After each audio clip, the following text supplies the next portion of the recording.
I could see just this enormous cloud of black and bright white steam and ash. At that point, there was definitely a shift of, I guess, shock and horror. Go, go, go, go, go. Jesus. I remember that sinking feeling when I realised there were people probably on the island and that there were probably really tragic consequences.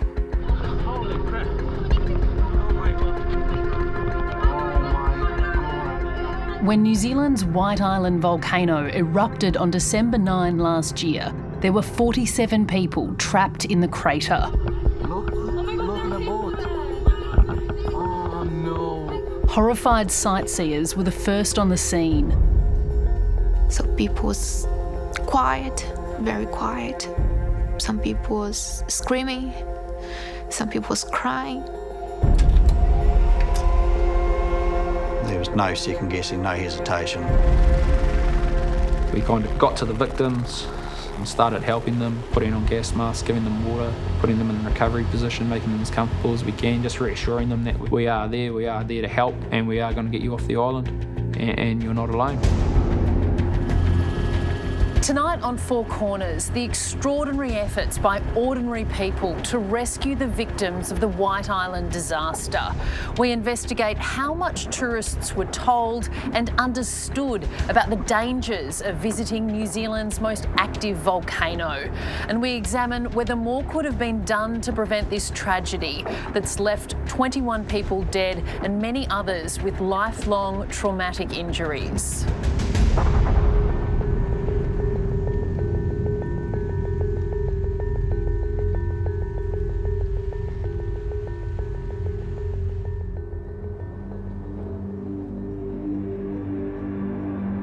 On December 4 last year, the Ovation of the Seas set sail from Sydney for New Zealand. It was peak cruise season, and thousands of Australians had bought tickets for one of the last trips before Christmas. On board the Royal Caribbean cruise was Adelaide lawyer Gavin Dallow, his wife Lisa, and her 15-year-old daughter Zoe Hosking. Lisa and Zoe changed his life. I just know that it's the greatest thing that ever happened to Gavin. When I first met Lisa, you could tell it was just something. And it was just, so good to see. Most of all, he's just so happy. They were really looking forward to it, and then Gavin sent a picture of them and as they were going through Sydney Heads and said, "Goodbye Australia, hello New Zealand." Also on the Ovation of the Seas was Sydney family the Langfords, Mum and Dad Christine and Anthony, and their teenage children Jessie and Winona. John Kozad and his son Chris from New South Wales were on board too. There were lots of families taking, I suppose, an early Christmas or a lead into their Christmas holidays, and the mindset really is to be carefree, to let the cruise company look after their holiday. They've paid a lot of money, they've planned for it, they've taken leave from work. The mindset is, I can let them look after me.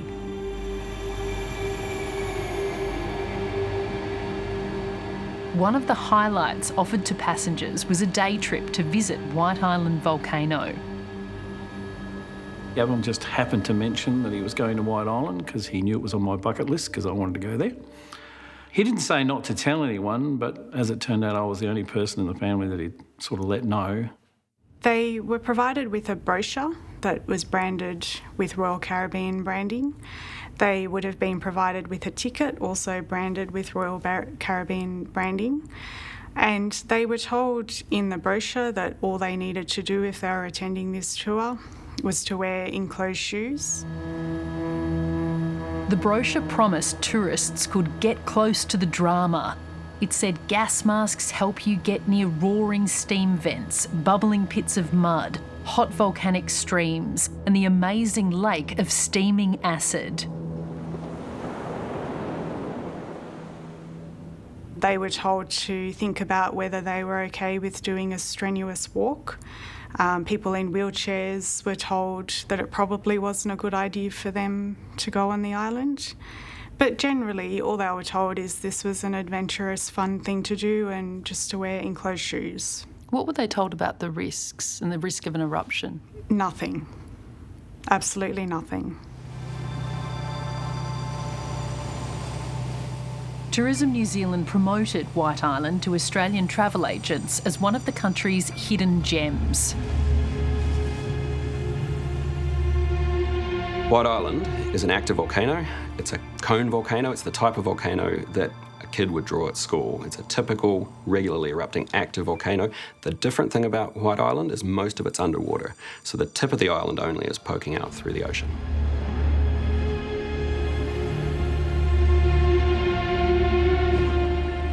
More than 18,000 people visited the island each year. It would be something like if you pictured going to Mars. The landscape's so unique, the colours are real fluorescent and different. It's such a harsh looking environment and it's active, you know, things are always changing. There was always sounds or vents and stuff, you know. It was just a real awesome place. When you arrive at White Island, you're transferred into a Zodiac rubber boat, usually 6 to 10 people, and you're then ferried to this rough concrete landing where you are gingerly helped from the boat onto the landing platform. When you actually land on the island and you walk into the crater of the volcano, you're actually walking right into the throat of an active volcano that has erupted frequently in the last several decades. In 2016, scientists got a warning of just how dangerous an eruption on White Island could be. So there was an eruption in 2016. It was at night. It was a similar eruption in that it had a column up in the air. It produced a surge out across the ground. It probably threw quite a lot of rock and ballistics, but there was nobody on the island. That's the big difference. It was very clear that if people had been on that island at that time in 2016, it would have been very hard to survive, and we put that in our bulletins as our main communication mechanism afterwards to make that really clear. The whole area where tourists walk when they visit the island was inundated with the deposits of that explosive eruption. And that, of course, should immediately have raised an alert that it's a dangerous place to allow people to walk. My personal point of view is they should have stopped tourist activities, particularly in terms of landing on the island. Late last year, the volcanic activity on the island increased. On December 3, the government body that monitors White Island said the volcano may be entering a period where eruptive activity is more likely than normal. We had raised the alert level to level 2. That's the highest level it can be at when it's not erupting. That's because we could see tremor in the volcano increasing over those months. We could also see some increases in that gas that we're monitoring at the volcano, indicating that unrest was up. A level 2 doesn't necessarily indicate that you will therefore get an explosive eruption. You often do because things escalate. But sometimes everything settles down and remains at level 2. We've gone out there before on a level 2 plenty of times and it's done nothing. It would quite often change from a level 2 to a level 1. But a level 2 and a level 1 it's more dangerous driving on a road probably than being out there, you know. Do you think if Gavin had known that there was a level 2 risk, he wouldn't have gone? I'm pretty well sure he wouldn't have. I'm almost certain, because he wouldn't have wanted to risk Zoe and Lisa to any danger, let alone himself. So I'm quite sure that if there was a danger, he wouldn't have gone. On the morning of December 9, several tour groups were heading to White Island. New Zealand residents Jeff Hopkins and his daughter Lilani drove to Whakatane, the launch point for tours to the volcano. 'Level 2 doesn't necessarily indicate that you will therefore get an explosive eruption. You often do because things escalate. But sometimes everything settles down and remains at level 2. And we're really excited about going. We knew that we had a great day ahead of ourselves and we were really looking forward to it. It was something I've always been real interested in, and Dad went when he was a lot younger, so it was, for me, something that was real cool for us to do together. Their trip, due to leave at 10 a.m, was run by a well-known group called White Island Tours, which was the only operator taking people to the island by boat. We checked in, read a disclaimer, signed in, gave our next of kin details, etc. Received a boarding pass, which was a metal cone, and then from there just crossed the road and waited by the boat for the crew to start loading. Jeff and Lilani can be seen here on the wharf waiting to get on the White Island Tours boat, the Phoenix. The video was filmed by Brazilian tourist Alessandro Kaufman. Tudo pronto? Só embarcar. Yeah, we just take the camera and just film everything, you know, like a blog or vlog and like this.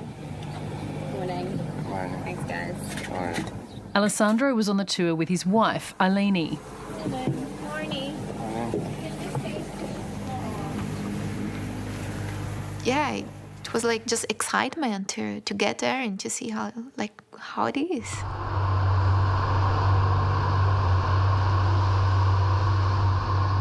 The last operation finished here in 1933. We can see the White Island so far as well. It's huge. It's amazing. You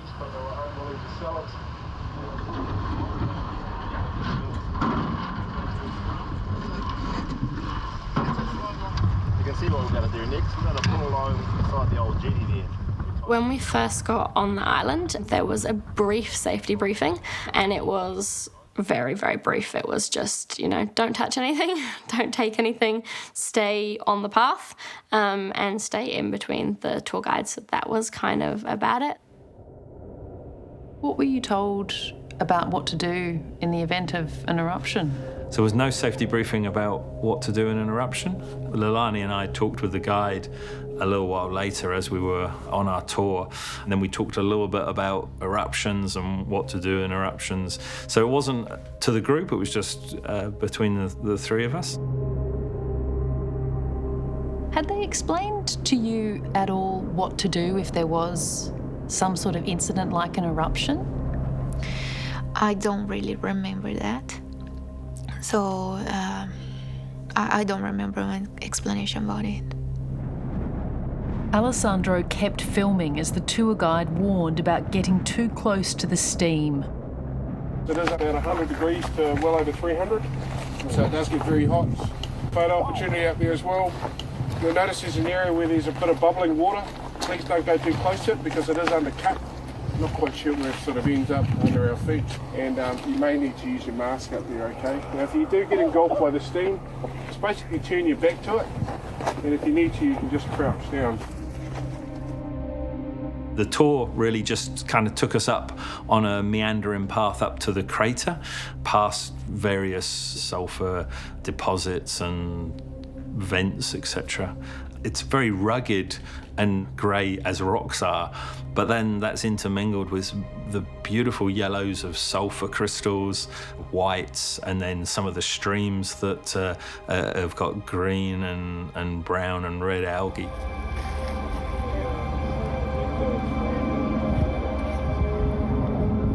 The walking track crossed a shallow creek. The group hiked towards the crater lake, the highlight of the tour, right in the centre of the island. We talked about the crater lake. It's not excessively hot, but highly acidic. And it was always steaming, but there was a bit of wind about, and as the wind blew the steam, every now and again you could get a glimpse of the lake.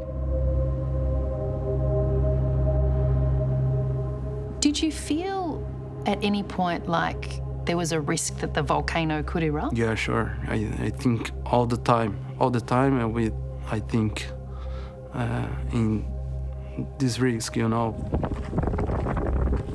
But you have a risk about everything, when you walk to the street or when you take your car to go somewhere. everything you gotta risk. While they were there, Lilani photographed a helicopter run by Volcanic Air landing on the island with a pilot and 4 passengers. As their group made its way back to the boat, they passed the ruins of an old sulphur factory, and Alessandro checked his watch. It was 11 minutes to 2, 22 minutes before the eruption. We weren't in any hurry to get back onto the boat. People had started to load on the inflatable. We knew there was another tour on the island because their boat was anchored in the bay as well. As Alessandro headed back to the jetty, he filmed another White Island tour's boat anchored in the bay. It had brought 38 passengers from the Ovation of the Seas, including Gavin Dallow, his wife Lisa, and her daughter Zoe. Among their tour guides were Tiffany Mungy, Kelsey Waghorn, and Hayden Marshall-Inman. He'd been with White Island Tours for 10 years, and he started as a guide, and he enjoyed people. Like, his passion for people was huge, and his passion for the outdoors and the ocean was massive. So for him to fit into a job where he could get all of the above was like the perfect opportunity for him. As the group from the Phoenix left the island, they took some final photos looking up towards the crater lake. At one point, the captain said over the tannoy, if you look in the distance right against the steam cloud of the crater lake, you can see some dots, and those dots were the other tour party. So he pointed them out. There were people up there on the crater lake. What's unique about that crater is that it's an amphitheatre-shaped crater with very steep sides, so you're totally enclosed within a confined space with nowhere to escape should an event suddenly occur. At 11 minutes past 2, the Phoenix and its passengers were about to head back to the mainland when the volcano erupted.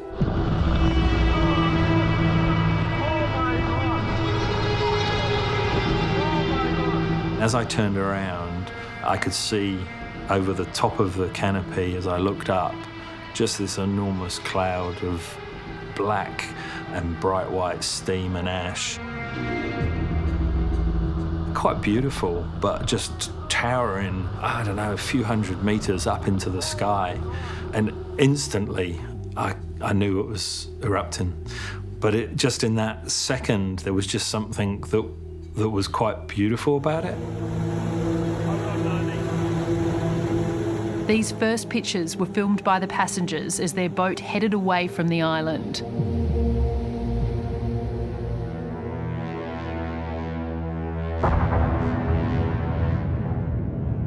The eruption was short. It only lasted a minute or 2. It was a steam eruption. The key thing with these steam eruptions is they're unpredictable. It generated a column of ash and hot water and steam straight up, and then led into a surge of hot steam and ash moving outwards across the ground.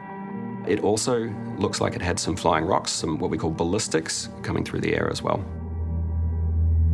The system that exploded, the hydrothermal system, would have been at 200 or 300 degrees or more.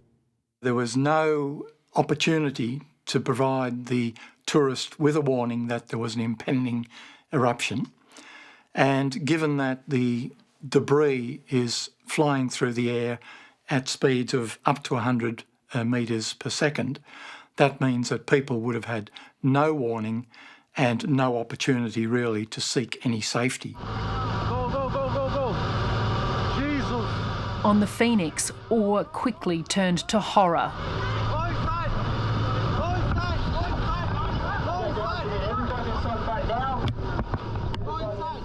We are outside, like in the back of the boat, and I just told the people outside just go inside because I know that the clouds come to us.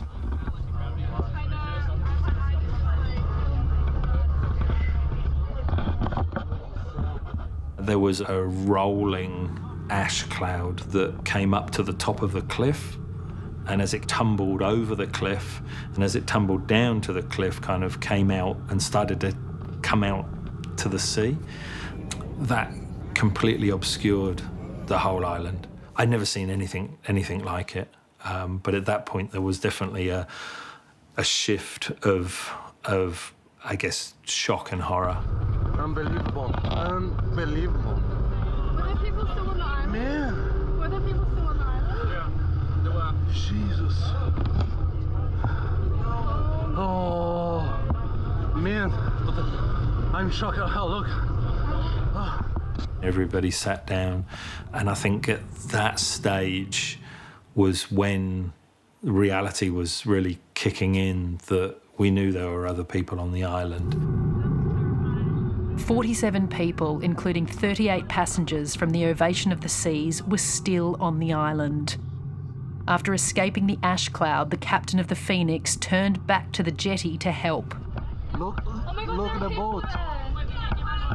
Oh, no. Oh my God. The island was now just monotone grey.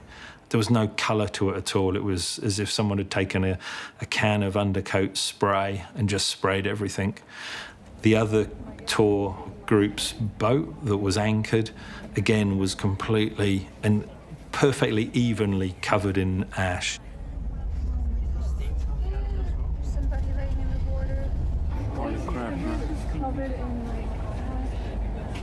The first thing I could see was one person in the water swimming out to that boat, and then I could see another person swimming, and then I saw a third person, and then I could see others that were gathered around the jetty where we'd gone on and off from, where we landed on the island. Look at the helicopter there. Oh my God. The next thing they saw was the mangled volcanic air helicopter that had been blown off its landing pad. The helicopter was just looking crippled with its broken rotors. Come on, guys. And at that stage, the crew had lowered the inflatable boat and they'd started a rescue mission to pick people up. One of the tour guides that I had spoken quite closely with, she came in to get some first aid kits, and me and Dad went up and asked her if she needed help because we both have our first aid certificates, and she said that she needed all the help she can get. She's got multiple burn victims. As injured survivors were brought onto the Phoenix, the crew asked passengers not to film. When the first people got to the boat, like most of them was really, really hard. We started to help them to clean that ash, and they were feeling pain, much pain. So people was quiet, very quiet. Some people was screaming, some people was crying.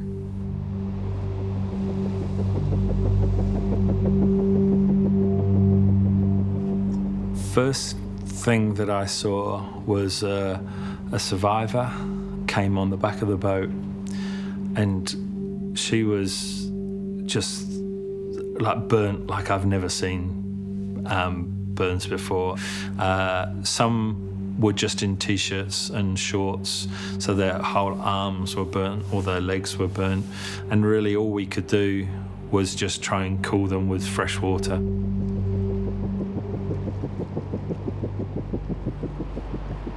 A lot of them had lost skin, so put clothing over it to act as skin, and then would pour water onto that clothing.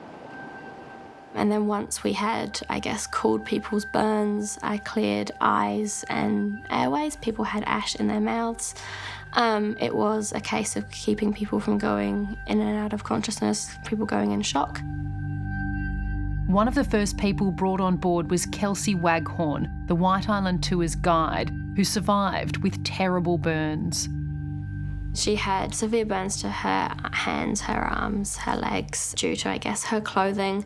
Quite a few people that had very, I guess, protective clothing on were mostly just burnt on their faces and their hands, which were not as severe as those that had burns over their whole body. The most severe burns were ones that had no skin left. It would just kind of dripped off them like wax. And that's something that I never thought I'd ever see, and something I hope I never have to see again. With more than 20 victims loaded on board, the Phoenix quickly became crowded.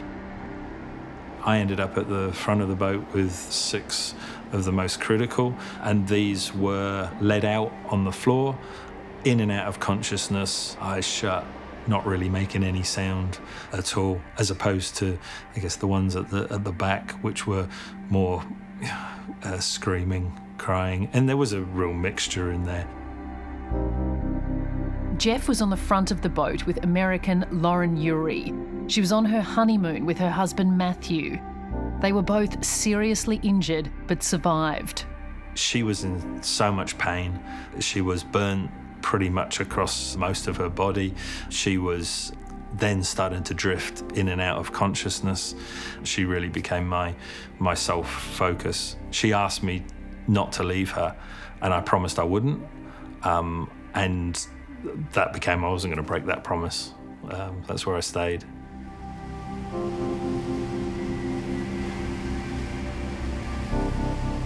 There was a moment that everyone was feeling so cold. You gave all of the clothes, the tops, the jackets we could to keep them warm, but there was a moment that it was enough.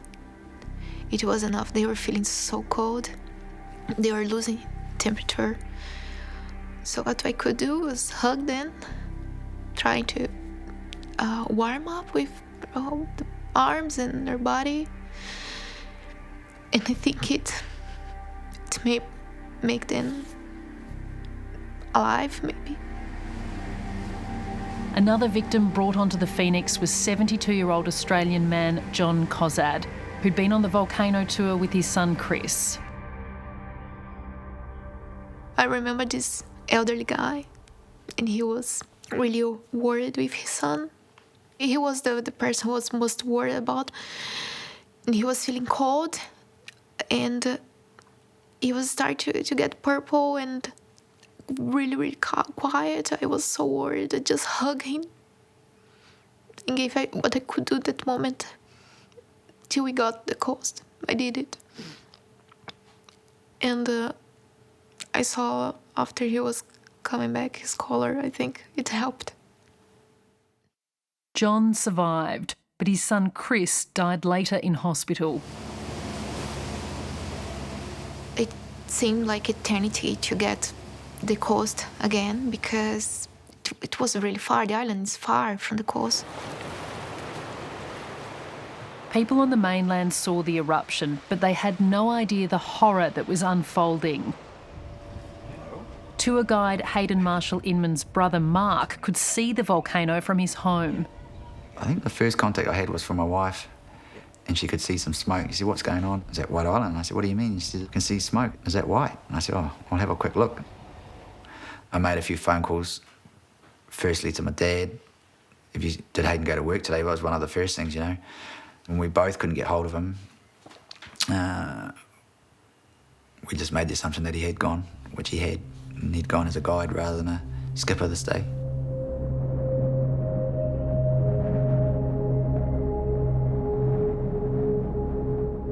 As news of the eruption spread, a group of helicopter pilots who regularly took visitors to White Island launched a remarkable rescue operation. It was about 2:15 and my phone rang, and another pilot, Luke Lamont, who works out at Kahu, rang me and said the island looked like it was blowing up. I didn't know if anyone was on the island. I just decided I was going to be more help back at the hangar if there was anything I could do to help. Tom's boss Mark Law jumped in one helicopter. Tom and another pilot, Jason Hill, got into another. We were just going there hoping that we were going to find everyone, taking photos of it, safe and sound. Volcanic J5 goes against the left and depart the zone. In nearby Rotorua, volcanic air pilot Tim Barrow was in his hangar when he heard about the eruption. I grabbed the first aircraft that was ready to fly, basically, and one of my guys, and we got airborne. There was no second guessing, no hesitation. It was as simple as going and getting the job done to the best of our ability. They didn't know it as they flew out there, but there were 20 people still on the island. Some badly injured, others already dead. I suppose my first recollection was the view that I got from the advantage of being high, you know, being able to look down into the crater and seeing the steam and the ash. We landed behind that helicopter that was blowing off the pad. It was at that point there that me and Jace looked at each other and realised that must have been quite a significant force to push that helicopter off that pad that far and do the damage it had done. So that was really when it hit that, yeah, this has been quite a serious event. Mark grabbed us and gave us a plan to do. So pretty much said, all right guys, we've got some victims, they're in this vicinity, there is a range of different injuries. We'll go there and just help them as much as we can till help arrives. So we kind of got to the victims, started helping them, putting on gas masks, giving them water, putting them in recovery position, making them as comfortable as we can, just reassuring them that we are there to help, and we are going to get you off the island, and you're not alone. The conditions they were working in were toxic. Without a gas mask, it was really hard to breathe, almost impossible to breathe, just real sharp sting in your throat. And if your sweat or anything went in your eye, or anything in the eye, I was wearing sunglasses out there, your eyes would start burning. In some places, it was kind of a foot deep of ash, kind of halfway up to your knee, that you were running through. And kind of quite eerie as the volcano, you could still see it was still ashing at the time we were out there. It was still raining ash on us. The pilots carried a total of 12 people onto 3 helicopters. I know of one person that I carried that was alive when I was carrying, but by the time I'd got to the helicopter, I had a suspicion that they may have passed away. I told Mark, and Mark said it we'll just carry on and just put them in there. Obviously, I felt hugely concerned for the 2 survivors that we had on board. They weren't in good shape, and I wish I could have sped that flight up 100 times and had those guys back in a millisecond and not the time it took. What condition were they in when you helped them off the chopper? One of our passengers sadly had passed away on the flight back, and the other one was in a bad way. Yeah.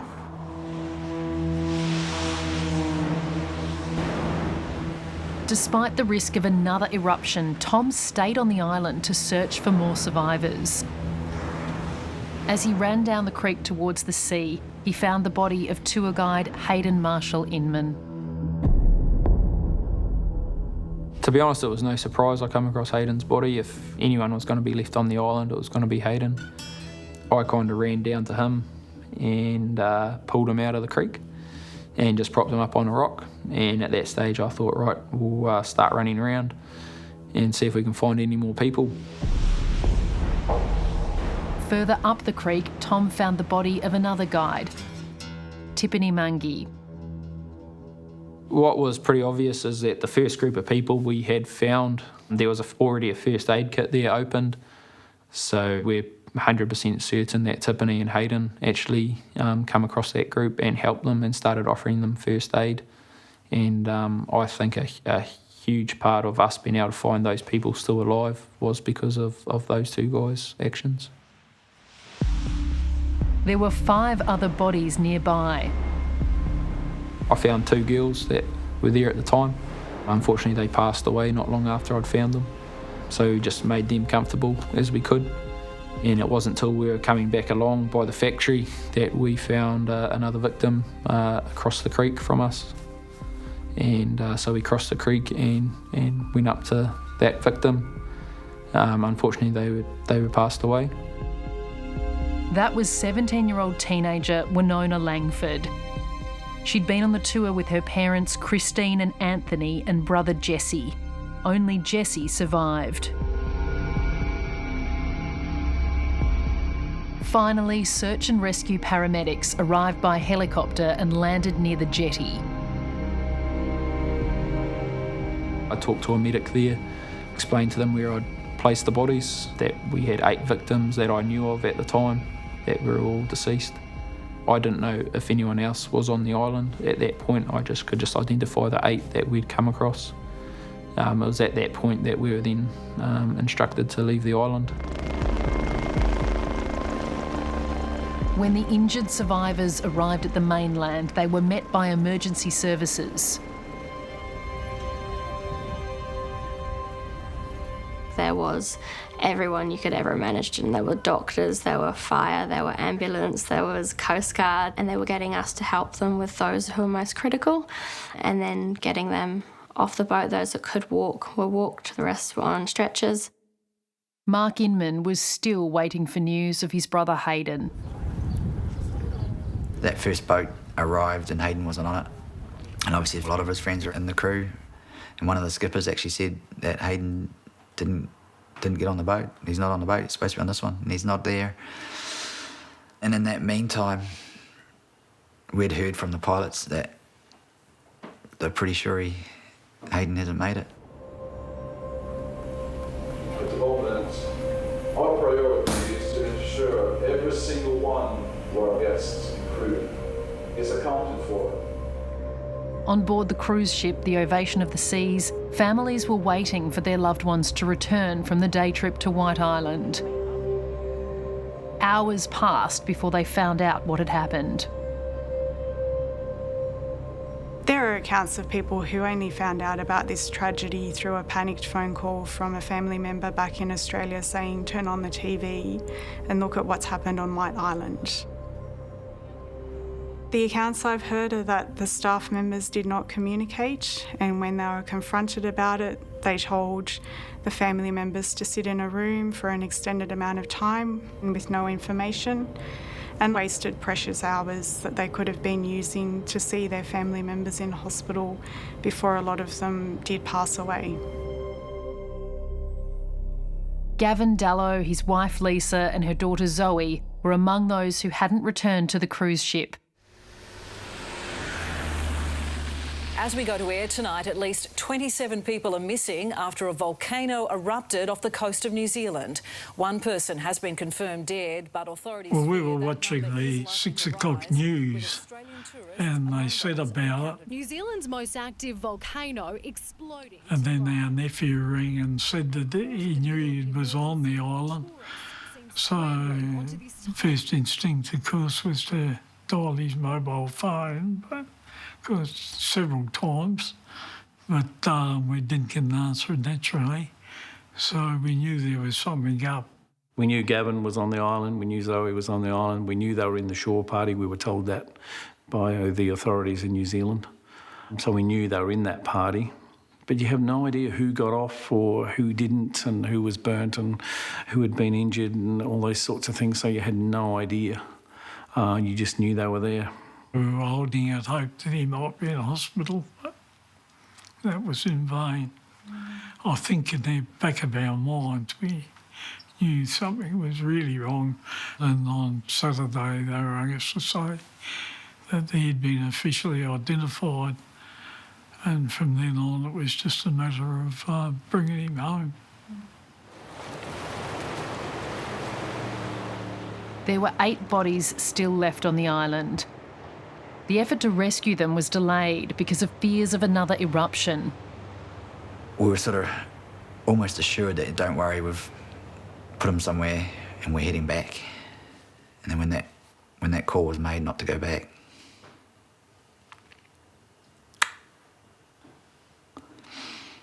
that was a moment in time.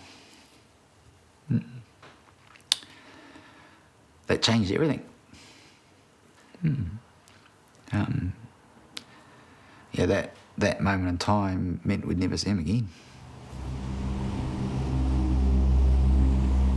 When official rescue teams arrived on the island 4 days later, only 6 bodies were there. The bodies of Hayden Marshall Inman and Winona Langford had been washed away by heavy rain. There isn't a day goes by that you don't... Oh, shoot. There isn't a day go by that you don't think about both, Winona and Hayden. Because as we said, Hayden would always be the last man standing. He's become the guardian of Whakaari, and he had opportunity to come home, and he chose to stay and look after Winona. So. Among the bodies recovered was Gavin Dallo's stepdaughter, Zoe Hosking. Gavin's wife, Lisa, had survived, but was badly injured. She was one of the people rescued by the pilots. If we have made a difference to one person's life, it's all been worth, it's all worth it. Yeah, fantastic. If that's the case, that's a wonderful result. In New Zealand, WorkSafe and the coroner are both looking into the tragedy, but their investigations could take more than a year. I don't put any blame on White Island Tours. They gave me an opportunity twice to be on that island and to experience it. And thousands of people have been able to do that without incident. I'm satisfied that, what they talked to us about, I didn't expect anything more from them. And certainly after the eruption, I've never thought, they could have done more. There's no way in this world that any of us would have put people on the island if we'd thought for a moment, not 1 millisecond, that there would have been a result like this. 19 of the 21 people who died were from the Ovation of the Seas. Sydney lawyer Rita Youssef is representing passengers and family members who believe the cruise operator, Royal Caribbean, didn't do enough to warn its guests. This particular volcano was at level 2.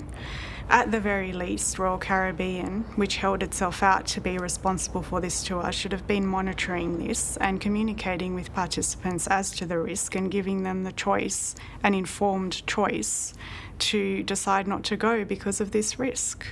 How much responsibility is on the participant in the tour to do their own research to find out how safe or unsafe something is?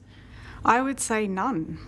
And that's because they're relying on this company to do that for them. They're handing over money, their hard-earned money, for somebody else to be responsible for that.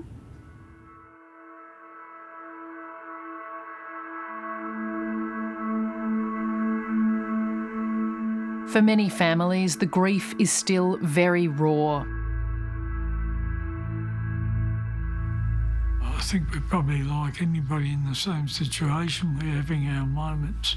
We've got this case there, but we still haven't unpacked it. So that'll be the next bit of trauma we've got to go through. And things are just not going to go away for a while yet. So we've just got to live day by day. I know that not everyone survived, unfortunately, but I just constantly just wished the best to their families and for those people who survived.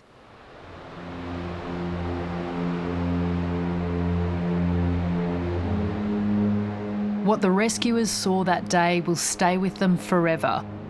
But their efforts to save the victims of the White Island eruption won't be forgotten. I think they were damn brave, because I would go off that island as fast as I could have after the blast. But anybody that they picked up, they put their own lives in danger, that's for sure.